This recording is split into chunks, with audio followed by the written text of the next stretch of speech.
Hello friends, അങ്ങനെ കോൺഗ്രസ് വീണ്ടും, അതായത് തമിഴ്നാട്ടിൽ TVKക്ക് സപ്പോർട്ട് കൊടുത്തുകൊണ്ട് കോൺഗ്രസ് വീണ്ടും ഒരു വലിയ മണ്ടത്തരം ചെയ്യാണ്.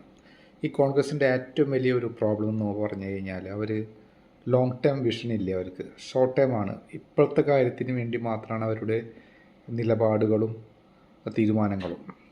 ഏറ്റവും ലേറ്റസ്റ്റ് ആയിട്ടുള്ള ഒരു എക്സാമ്പിളാണ് ഇപ്പോൾ TVKക്ക് അവർ കൊടുക്കാൻ പോകുന്ന സപ്പോർട്ട്. ഈ കോൺഗ്രസ് ഇപ്പം ചെയ്യുന്നൊരു തീരുമാനം അത് ചതി എന്ന് പറഞ്ഞാൽ കൊടും ചതിയാണ്. നമ്മൾ BJPക്കാരെ പല സ്റ്റേറ്റിലുള്ള കാര്യം പിടിക്കുമ്പോൾ അത് ചതി എന്നൊക്കെ പറയാറുണ്ട്. പക്ഷേ BJPയും കോൺഗ്രസും തമ്മിലുള്ള വ്യത്യാസം എന്ന് പറഞ്ഞു കഴിഞ്ഞാൽ BJP കൂടെ നിൽക്കുന്ന, അതായത് NDA മുന്നണിയുടെ ഭാഗമായിട്ടുള്ള ഒരാളും ചതിക്കില്ല. തങ്ങളുടെ കൂടെ നിൽക്കുന്ന പാർട്ടി അത് ഒരു സീറ്റുള്ള പാർട്ടിയാണെങ്കിലും 150 സീറ്റുള്ള ഒരു മുന്നണിയാണെങ്കിലും കൂടെ നിൽക്കുന്നവരെ ചതിക്കില്ല. പക്ഷെ കോൺഗ്രസ് ഇപ്പോൾ ചെയ്യുന്നത് കൂടെ നിന്ന് DMKരെ കൂടെ നിന്നിട്ട് DMK പോലെ ഒരു മുന്നണിയും കോൺഗ്രസിനെ ഇതുപോലെ സപ്പോർട്ട് ചെയ്തിട്ടില്ല. ശരിക്കും കോൺഗ്രസിനെ കൂടെ നിർത്തേണ്ട ആവശ്യം DMKക്കില്ല. കോൺഗ്രസ് ശരിക്കും പറഞ്ഞാൽ തമിഴ്നാട്ടിൽ 0 ആണ്. കോൺഗ്രസ് ഇപ്പോൾ ജയിച്ചിട്ടുള്ള 5 മണ്ഡലങ്ങളിലും 70% വോട്ട് കിട്ടിയിട്ടുള്ളത് DMK പ്രവർത്തകരുടെ വോട്ടാണ്.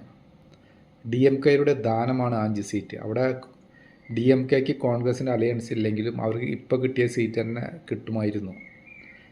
പല രീതിയിൽ മോദിനായിട്ടുള്ള എത്ര ഇഷ്യൂ എടുത്തു കഴിഞ്ഞാലും, അതിപ്പോൾ ലോക്സഭ തിരഞ്ഞെടുപ്പിലാണെങ്കിലും എന്തിനും ഏതിനും കോൺഗ്രസിൻ്റെ കൂടെ കട്ടയ്ക്ക് ആളാണ് DMK. ഇപ്പോൾ ആ DMKയെ വെറുപ്പിച്ചുകൊണ്ട് TVK വിജയിൻ്റെ ഒപ്പം പാർട്ടി ഭരണത്തിൽ വന്നു കഴിഞ്ഞാൽ DMK തീർച്ചയായിട്ടും ഇന്ത്യ ബ്ലോക്കിൻ്റെ ഭാഗമാകില്ല. ഒരുപക്ഷെ DMK NDA മുന്നണിയുടെ ഭാഗമാകാനുള്ള സാധ്യതയും നമുക്ക് തള്ളിക്കളയാൻ പറ്റില്ല. ഇതിനു മുമ്പും DMK NDA മുന്നണിയുടെ ഭാഗമായിട്ടുണ്ട്. DMK എന്ന് പറഞ്ഞു കഴിഞ്ഞാൽ 30ൽ കൂടുതൽ സീറ്റ് ലോകസഭയിലേക്ക് ലോകസഭയിലേക്ക് MP-മാരെ അയക്കാൻ ശേഷിയുള്ള ഒരു പാർട്ടിയാണ്. 30ൽ കൂടുതൽ. അപ്പോൾ NDA മുന്നണി ഇപ്പോൾ ഈ DMK INDIA മുന്നണിയുടെ ഭാഗത്തു നിന്ന് പോയി കഴിഞ്ഞാൽ, NDAയിൽ പോയില്ലെങ്കിലും അത് കോൺഗ്രസ് നയിക്കുന്ന ഇന്ത്യ മുന്നണിക്ക് ഒരു ക്ഷീണം തന്നെയാണ്. വിജയുടെ പാർട്ടി TVK ഒരിക്കലും INDIA മുന്നണിയുടെ ഭാഗമാവില്ല, 100% ഉറപ്പാണ്.